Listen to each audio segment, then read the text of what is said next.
Well, welcome everybody to the last of our Wednesday morning live from the Aspen Chapel. My name's Nicholas and I'm the minister. Hi, and I'm Heather, and once again we're going to have a couple of interviews today, some music and some meditation and some words from Nicholas. In a moment we're going to be talking to Tom Ward about the gallery and how that's been going on during this lockdown. But first, I just like to welcome Ward Hauenstein. Ward, welcome. Thank you, Nicholas. Nice to be here. It seems a lifetime than when you were last on, March the 18th, which is quite a long time ago. How have you and Mimi been doing? You know, we've been great. We're basically homebodies anyway, so this doesn't affect us all that much. So look, you're the man of the moment. Over the last period of time, you put forward this edict about masks being worn in town. What was your thinking about putting that forward initially? Well, I wouldn't say that I was the first with the idea. Globally, it is widely accepted to have face coverings to cut down on the spread of the coronavirus that leads to COVID-19 illness. So all I did, and Glenwood Springs preceded Aspen by a couple of weeks with their ordinance requiring face coverings. So I just tried to get City Council to enact an ordinance requiring face coverings in public, not only in essential businesses, but whenever you're in public and cannot maintain a 6-foot physical separation. And it is in effect until it was a 1 month and to be reviewed at the end of a month. I anticipate and would expect and would hope that it would be a mandatory face coverings for the foreseeable future as we go through a safe reopening of our economy and business sectors. Now, there has been a bit of pushback on it from some people. I've seen things on Twitter and on Facebook. What would you say to those people who are pushing back on this and saying they don't want to do it? Well, from the very beginning of this public health emergency, and I've always viewed this as a balancing act between individual freedoms and liberties and the public good and public health. So those people that feel that it is an infringement upon their individual liberties, I understand where they're coming from, but I weigh public safety a little bit heavier than individual freedoms when it comes to protecting me and people that I come in contact with a deadly virus. Yes, I quite see that. And can you give us an idea of exactly what we have to do? What are the actual rules for wearing masks in town? And what is the boundary? When can you not, if you know what I mean, outside? Well, you don't need to wear a mask when you're in your home. Basically, and now the public health order from Pickens County has adopted the same regulations that Glenwood Springs did that we based our ordinance on. And since our ordinance was adopted, Basalt has adopted one as well with pretty much the same guidelines. And I'd say if you're out in public and you're in contact with people that you're unable to maintain a 6-foot separation, you should be wearing a face covering. And when you're in a store, like you go to City Market or Clark's to go grocery shopping, the state public health order requires employees of an essential business to wear face masks, but it doesn't require customers to. But our ordinance requires customers to wear face covering. So I'd say basically if you're in public and you come into contact with people within 6 feet, you should be wearing a face covering. That's a pretty broad statement of what the necessities are. And where can people get face masks if they need them? Well, right now, City has handed out 1,900 of them so far, 900 to grocery stores, hardware stores, liquor stores, and other businesses. They've been very popular, and some of these supplies are diminishing. 500 were handed out to the Aspen Police Department, and they're available there. 500 of them were handed out to Basalt to encourage them and help them get to their supply chain. They will be available at City Hall starting tomorrow morning between the hours of 10 a.m. and 3 p.m. If you walk in the front door on the left at the clerk's office, they're available there. I mean, I think what you say is interesting, that we've got through a phase now where people are starting to come out and wearing face masks and social distancing. But that social distancing and wearing face masks is not going to go away, until we have some sort of a vaccine or something like that. And with that, we're going to also have to have a really good testing system so that people know if they've got the vaccine. And what is the thinking about testing right now? I mean, what's your view of that? Well, Aspen Valley Hospital, thank goodness, thank God, has nobody in the hospital right now with COVID-19 symptoms. They have capacity now to test with symptoms. And this is the swab test, the one that is really indicates if you have the virus in your system. I think we've all heard this, but I'll repeat it. You can have the COVID-19 in your system and be asymptomatic and be contagious. You can pass the disease to other people when you don't even know that you're sick. And we've seen incidences where people have experienced an illness of COVID-19 and have hardly known that they've been sick. But the county has a strategy, a box-in strategy, that requires testing of anybody that has symptoms, and they do have adequate supply.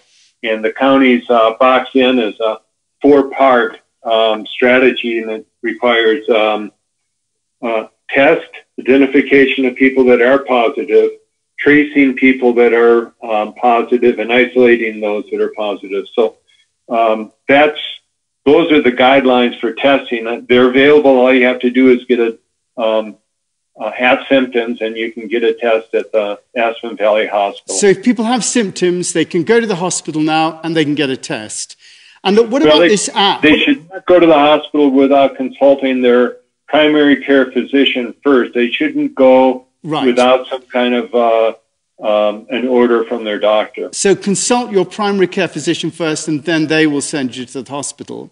Now, in terms of actually finding out who you've been in contact with, there is, in England, they're starting to test an app. I know there are apps and there are other apps, but are we thinking of that here as well? We have not had a discussion at the council table about apps, but it's certainly something that we've had some lively discussions among some of the members of council, and there are apps, and they're not all created equally. And my biggest concern with any app is the maintenance of your privacy and your civil liberties. There are anonymous apps that don't identify who the person is. We've seen Blue Dot is one in Canada that was one of the very first to identify the COVID-19 incident. Aspen has actually used some anonymous cell phone data, and the Elected Officials Transportation Committee has purchased information from anonymous phone pings that identify what the traffic patterns are, where they're coming from. So there's a plethora of information that can be obtained from anonymous cell phone pings. And my tolerance is that I want to really protect privacy and civil liberties. And I can see the value of an app that helps track when you've been in contact with somebody that has tested positive, but I want to maintain anonymity. Yeah. Now tell me about opening up the town. I mean, is the 4th of July parade definitely off now? I mean, what's the score about that? I don't think it's been officially called off, but I don't think that it would fit into the public health order Pickens County has now or projected to have an effect at that time. I wouldn't plan on start decorating your float at this point. And what is the new edicts about opening up that have just come through? What are they saying now? Well, there was a public health order update that was released last night, and they have there's a phased reopening that some people have called, and I don't know if the county is calling it. They were calling phase 1, 2, and 3, but statewide it was following a ski run classification. So phase 1 would be green circle or beginner run.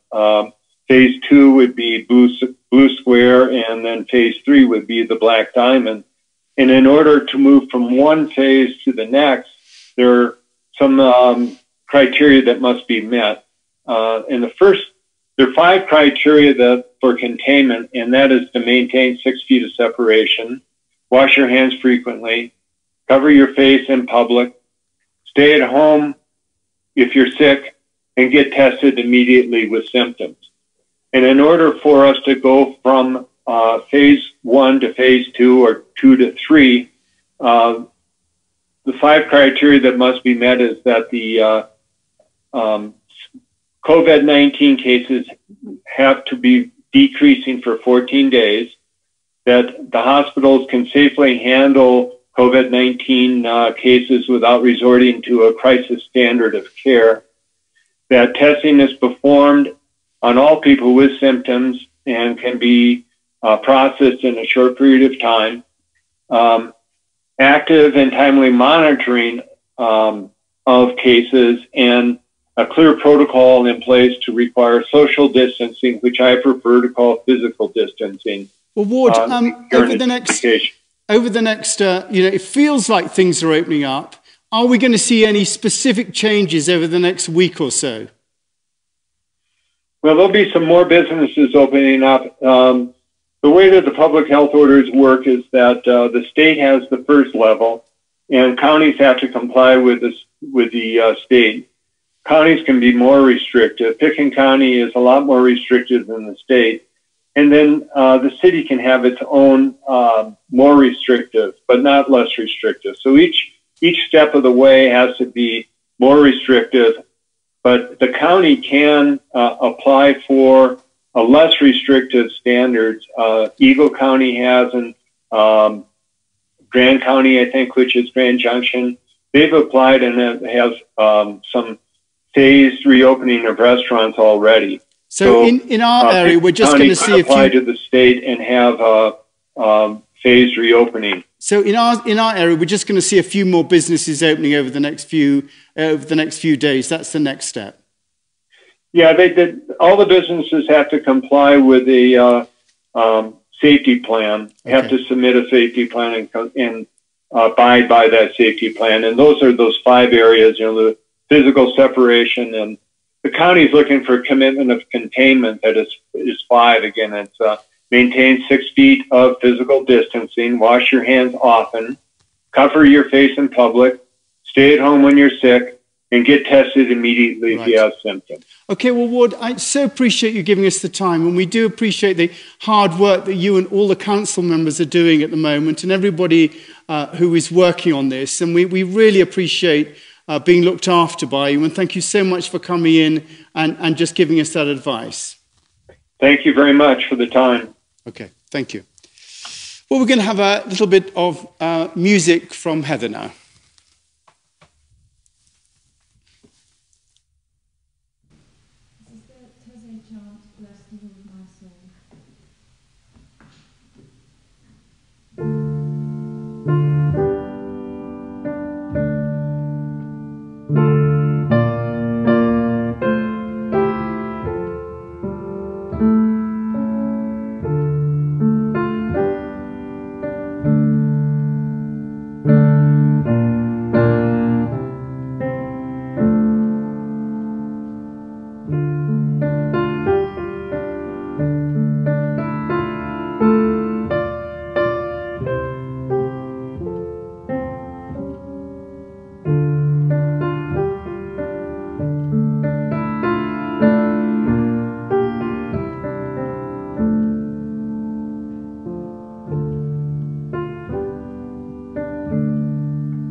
Lovely. Well, we're joined now by Tom Ward. Tom, with Michael Bonds, runs the gallery. Tom, how are you and Donna been doing over this past year? Your office looks very, very tidy at the moment. I couldn't quite understand what you said. I said, how are you and Donna doing at the moment? Right, yeah, we're doing well. We kind of like Ward and Mimi. We enjoy being home, but we can get out for walks and work in the yard. We've been Zooming and FaceTiming with friends here and across the country, so that's all been good. And we get to see our grandson in San Francisco every now and then on FaceTime. And your office looks very tidy there. Have you been cleaning and tidying your office? Yes. I cleaned my office for the first time in it's been cleaned, but really cleaned. Everything off the shelves, everything looked at, things thrown away, rearranged. So it feels really, really good. Okay, good. Now listen, it must have been a really difficult period for the gallery. What's this last lockdown? What has been the impact on you all? Well, Michael and I had scheduled the entire 2020 season, and the curators had picked, most of the artists, and they wanted in their shows. And then we had to postpone the show Water, which was just about 3 days from being put up. It's in conjunction with Roaring Fork Conservancy, and we were just about 3 days from putting it up. And then we tried to work out where we could take down the one that was up and get Water put up, but it all just got closed down. So the show that was in there is still in there, and we're working toward getting the next one up. What we did is we pushed all the shows out. So Water, which the postcard was sent, and if you listen on the KJAX, you'll hear it's postponed, is ready at any time now for the artists to bring it in, and we could get it up on the walls. But we pushed all the shows out, that one till July. And we know that we'll have to wait and see if we can even possibly have a show then in July. We don't think we'll be able to have openings like we've had them before, but we think that we'll be able possibly to have it where people can come in and a certain number of people in and a certain number of people out. And we're looking at how all that might be able to happen. But then, go ahead, yes? Well, I was going to say, you've actually been working for some time on developing a website, which is probably the absolutely ideal time for people to be able to visit shows on the website. I believe that went live yesterday. Is that right? Tell us a little bit about the website. Actually, it went live Monday, and that Michael and I have been working on that since January with Vernon Design, Mindy Vernon's business. And the show Water is featured in that website. And even though it's postponed, you can go into the website and you can look at the current exhibition. It'll tell you, give you artist bios, and it also has the pictures, a picture from each artist, and they're actually there for sale. You can actually buy them if you want to. And there's also a short description of Roaring Fork Conservancy, and anything that gets purchased, of course, 10% goes back to the Roaring Fork Conservancy. And if I can go on about the website, there's a short history of the gallery. We'll be entering our 35th year in June. Biographies of all the curators and Michael and myself. Descriptions of the 4 different kinds of shows we do, the 6 curated shows, Small Wonders, the annual show of art from the 6 high schools, and the Roaring Fork Biennial, which of course is every other year. There's also a list of our nonprofit partners with links to their websites. And all of our sponsors and donors are listed, and there's a contact where you can inquire about buying art or how to have work be in a show. So most important of all, though, Tom, you can actually go to the website and buy art directly off the website. So if people haven't seen the Water show, they can go to the website now and they can buy pieces of art. They can look around the show and buy pieces of art. Yeah, we don't have a virtual show, but there is one piece of art from each artist, right, showing the 10 pieces of art, in other words. And I gather the website address is aspenchapelgallery.org. That's correct, it is. Easy to remember, aspenchapelgallery.org.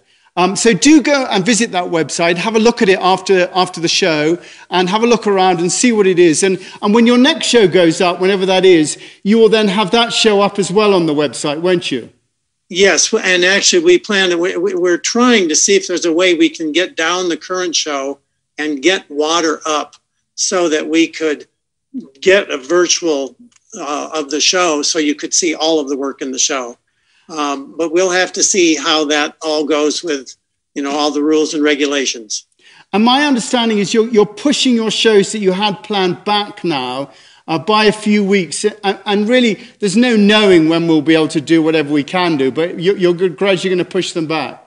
Yeah, that's correct. I mean, water is in our almost 35 years is our 219th show. So instead of opening back in March, it's now hopefully going to open possibly in July. Fantastic. And we'll just keep going from there. And you're continuing this partnering with non-profits, aren't you? And you've got that going quite into the future. What are the new non-profits that you've got on board coming up in the next few shows? Well, we have Windwalkers. We have Roaring Independence Pass Foundation. I have to check my list here. We have holiday baskets, of course, at Christmas, and the high school art programs, Aspen Animal Shelter, A Way Out, and well into 2021, Aspen Valley Land Trust. Fantastic. And just to go on this, the idea of the non-profits, you're very much involved with the Aspen Chapel's Huts for Vets appeal. And I gather we've now got a final figure that we're giving to Huts for Vets. How much did we actually raise in the end? We raised for Huts for Vets a total of $4,126, which is fabulous. That's absolutely fantastic. Have you any idea? I suppose they don't know whether they're going to be able to do any of those trips I've been in contact with Paul just a little bit, and their programs right now are on hold. And obviously we hope that they can do one maybe later in the summer, but we'll have to wait. He'll have to wait and see, just like we all do, of how this all progresses. Well, Tom, I really appreciate you taking the time to speak to us. All the best with the new website. You can track, I suppose, how many people go to it and stuff like that. And I hope you have a good amount of traffic for that. And thank you so much for joining us. Tom Ward. Thank you for having us. We appreciate it. Great. So before we hear from Nicholas, I just want to invite you to close your eyes, if that's helpful to you, and just for us to center ourselves a little and to open our hearts and find a spaciousness inside us to hold everything we've been hearing. First from Ward, all the work and decision making and all the efforts going on in our local community, all the creativity coming out of Tom's work with the gallery, and all the creativity up and down the valley here, all the cooperation and participation, and feel the gratitude inside you for this beautiful place and amazing community that we live in. And for those further afield, let's just extend our awareness to those outside the valley, outside the state, outside our country, to the far reaches of the world.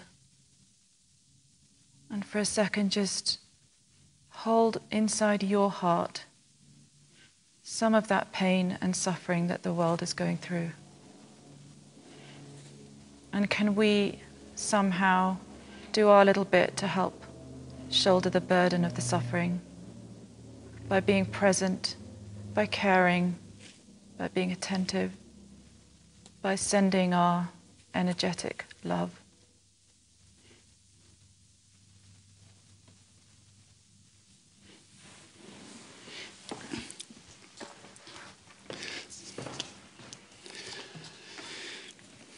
Well, as I said at the beginning of today's program, this is the last of the Wednesday programs that we're going to be doing at the moment. We started on Wednesday, March the 18th, and this is the 8th that we've done so far. And the idea initially was really to keep in contact with everybody. We have an expression in England that a week is a long time in politics. And that was true back in March. Things seemed to be shifting daily.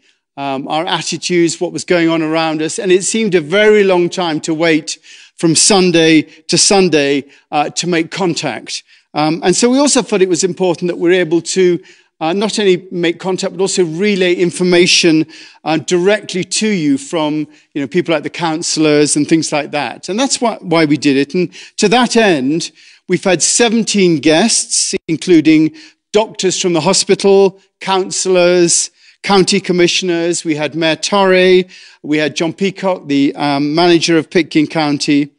And with everything beginning to open up, the staff really felt that people had, got other things going on a Wednesday morning and also other places to get information from. And consequently, we felt that this program had served its purpose and we're going to go back to our normal Sunday schedule. All the other Zoom events are going to carry on. Heather's morning meditation, Mimi's yoga, Insights, Vipassana, and Michelle Scargan's children and parents groups. They all are going to carry on. And there's an idea maybe to start a program later in the year like this, maybe with a slightly different character, but that'll depend on how circumstances go. We'll see how it works out. As to the reopening of the chapel, well, we're not too sure about that either. And we'll let you know, as and when things become clear. It's a case of that quote from Lao Tzu. Do you have the patience to wait till your mud settles and the water is clear? Can you remain unmoving till right action arises by itself? And I think that's the way that we've been dealing with things here at the chapel. We stopped touching and hugging right at the beginning of March when that seemed the right thing to do. And our last service here at the chapel was on the 8th of March, and we closed the building soon after that. We then instigated the delivery system to make sure that our community could look after everyone that needed to self-isolate. And I'm really grateful to Elaine Bonds for her work on that, as well as the 63 volunteers who came forward to help. 63 people volunteered to come and help with those deliveries, and I'm so grateful with them. It's an amazing number. And since then, we've been responding daily as and when things come up. The Zoom classes have developed a momentum of their own, with Insights going right across the country, with record numbers on Mimi's yoga class, and over 30 people showing up to Heather's morning meditation 5 days a week for the last 8 weeks. Thanks also to Michelle Scargan, we put in place resources for children of all ages and formed a special group for parents during this difficult time who are having to school their children at home. So those facilities have come on board. And musically, we've developed our capacity with Susan sharing her musical suggestions and Heather stepping in when the lockdown prevented anyone else from coming in. And behind the scenes, both Heather MacDonald and Peggy Burke have made sure that everything was properly managed alongside the finance team. And we're very grateful to all of you who continue to send money in so that we can keep the ship running. And so far, that's enabled us to, all of it, to expand our community, all those things. And on another level, we've had Michael Eisenarts come in and hose the lawn down to make sure that works, and Alexander's available as well. So the whole staff have really pulled together. We've also tried to reach out with both emails and phone calls to make sure that people have everything they need. And both the board and the staff team have really worked tirelessly to keep everything going. Things are beginning, I think, to change now with the town opening up. And I think we're all having to respond to that too. Face masks and social distancing or physical distancing, I think, are going to be the norm from now on. And I think post-lockdown, it's going to be like this for months. We might be more willing to go outside. However, we're all still going to have to make pretty stringent precautions, at least until there's a vaccine. And that's something we're all going to have to really get used to. The cancellation of the music festival does show that large groups are going to be out, as will touching and hugging others. So there's a lot to get our heads around. I don't know about you, but I've noticed how nervous everyone is in the grocery stores.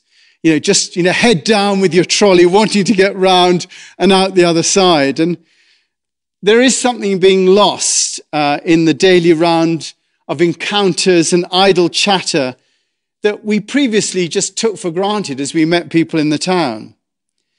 Individually, I think we're becoming more fearful of physical contact with each other, and that's driving us away to some extent from one another. We just have to acknowledge that as being so, and maybe try and work around it. Maybe we'll be able to come together again in small groups around a grill outside, and that can gradually relax us. However, we'll still have that underlying worry that however much we open up to each other, the virus is still going to be virulent and will make us wary. Exhausting as they may be, those Zoom calls and FaceTime and Skype, all those have provided quite a good release for us to be able to be in contact with other people. And it's the one place where we can socialize without fear. And it's a blessing, I think, that this technology is available to us at the moment. So one way round our wariness of each other is to pick up the phone to someone that comes to mind and find out how they are. It may be the best thing you can do for someone else in your day. And I think we have to be aware of keeping our hearts open to each other. That fearfulness around the grocery store will close our hearts if we let it. And if we're conscious of it, and if we consciously open our hearts in spite of our fearfulness, we'll not begin to close down. We might even be able to open up a bit more than we've done in the past, because we'll be conscious of moving through our fear into open heart living. And of course, the root of the word courage, which it takes to be open-hearted, the root of that word comes from the French word cœur, which means heart. So, there is the courage to be open-hearted with each other. So we have to be aware of our reticence to meet others in person and become more open-hearted in our general attitude. And I think there is a huge willingness to help others. Those 63 people that offered to help with the deliveries, I think, proves that. And those who've been making masks, those who've got involved in the school food drive, those who've donated money, and many ways people are doing it. Down in Carbondale and Basalt, there's a program of actually providing cooked meals for people in their homes. And that's an amazing thing. We're a community that looks after each other. And this crisis, I think, has shown how far we will go to do that. But I think that individually, we have to be vigilant in looking at how we respond to circumstances as they arise. Our attitudes and opinions of others, our willingness to help, our precautions to make sure that we do everything that we can not to get sick or to infect others, our generosity, our care, and our kindness. Shelley Merriam sent me a lovely poem about kindness that I've been finding a suitable time to use, and I think now is about right. This is Kindness by Naomi Nye. Before you know what kindness really is, you must lose things. Feel the future dissolve in a moment like salt in a weakened broth. What you held in your hand, what you counted and carefully saved, all this must go, so you know how desolate the landscape can be between the regions of kindness. How you ride and ride, thinking that the bus will never stop. The passengers eating maize and chicken will stare out of the window forever. before you learn the tender gravity of kindness, you must travel where the Indian in the white poncho lies dead by the side of the road. You must see how this could be you, how he too was someone who journeyed through the night with plans and the simple breath that kept him alive. Before you know kindness as the deepest thing inside, you must know sorrow as the other deepest thing. You must wake up with sorrow. You must speak to it till your voice catches the threads of all your sorrows and you see the size of the cloth. Then it is only kindness that makes sense anymore. Only kindness that ties your shoes and sends you out into the day to mail letters and purchase bread. Only kindness that raises its head from the crowd of the world to say, it is I you have been looking for, I kindness you have been looking for, and then goes with you everywhere like a shadow or a friend. Let's pray.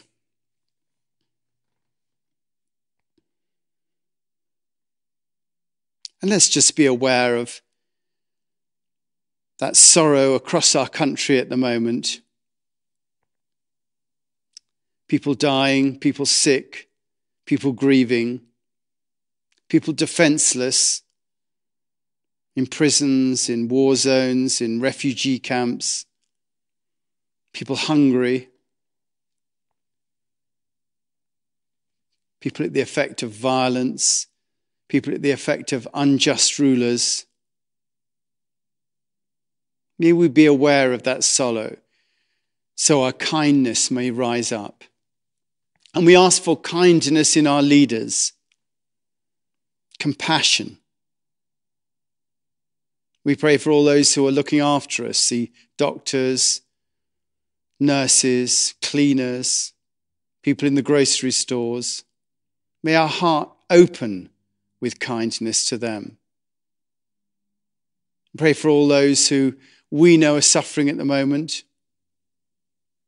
And we particularly remember the names of those in our own community who we've been asked to pray for.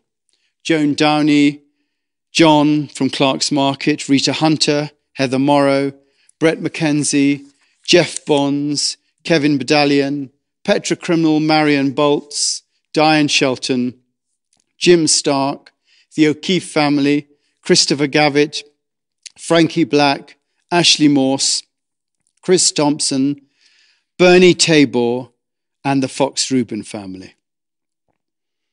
We ask that the kindness of that great spirit go to them with its healing power. Amen.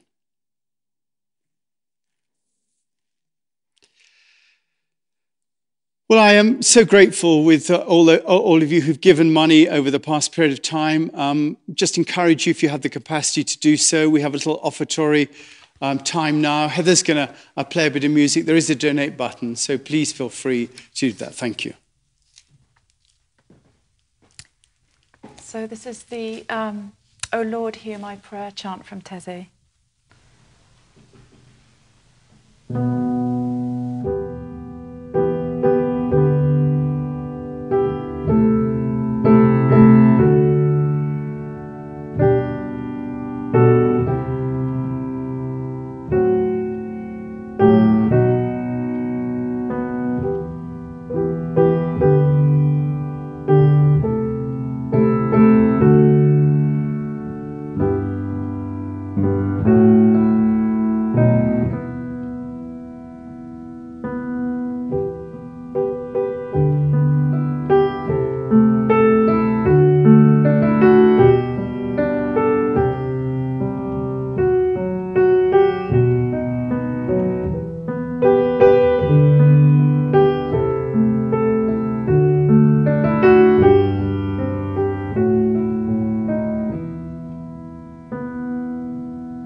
Thanks, Heather.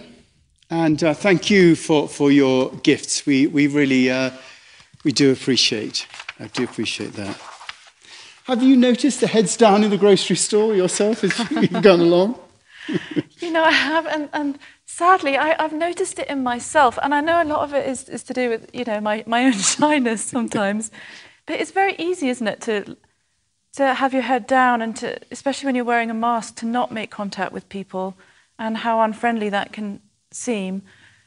So hearing your talky bit made me really, want to resolve to keep my head up and to smile, with my eyes, or know that, people's eyes smile as much as their mouths.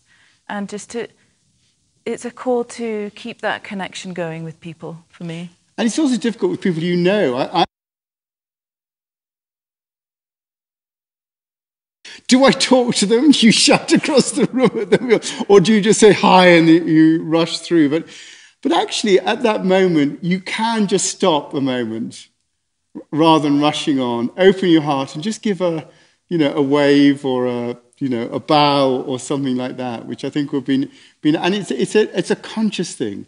You're moving. It enables you to move through your fear, I think, to be able to do that.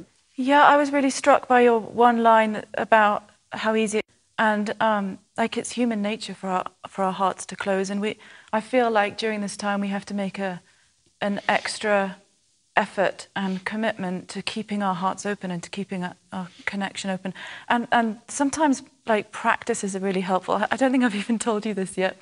We've started running again lately, and I've taken to doing this thing when I run, that when I pay attention to my breath when I'm running, but when I exhale, yeah. I've been this is just a new thing I'm just trying, but I release my hands with every exhale, and for me that's like surrendering into the way things are and opening my heart, and just little practices like that I just think help us to keep open-hearted, really. Yeah, I mean, we've had 2 months of this lockdown. And you can feel it opening up a bit. And people are thinking, well, I'm going to wear a mask and I'm going to go out and things like that. But, goodness knows how long this is going to go on for. This is going to be months of this sort of mask and social distancing and no hugging and stuff like that.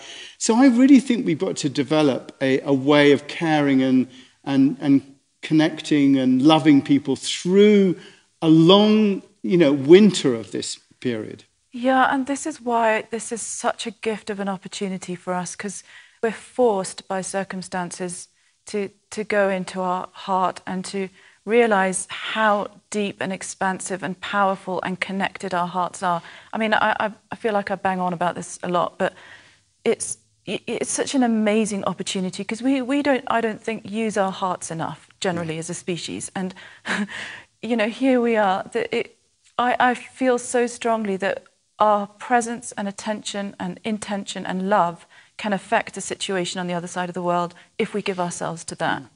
And I think it's so important that we're not just concerned with our own little lives. Each of us have our own little lives. We've got our four walls, our door. How can we keep ourselves safe? Let's get our food on the table. Let's eat our food. Let's keep going and things like that.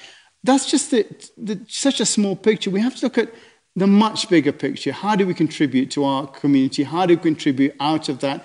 How can we help in making sure that as a community we move forward into something that's really special? Yeah, we should see this whole time as a call to enlarging our vision, shouldn't we, really? Yeah. I mean, that's so much more exciting. And as the chapel, we're part of that group of people, that can, like Lead with Love and things like that can create leadership in this heart area.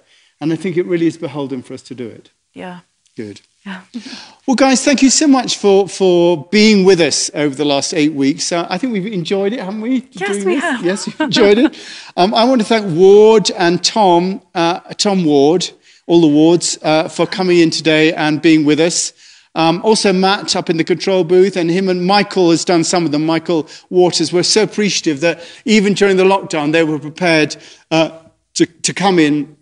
There's not going to be a Zoom reception after this. The technology is not there for it at the moment. No Zoom reception today, but there will be a Zoom reception on Sunday. So we'll be able to meet again on Sunday. The Vipassana group is meeting at 11:30, so you can click in for that.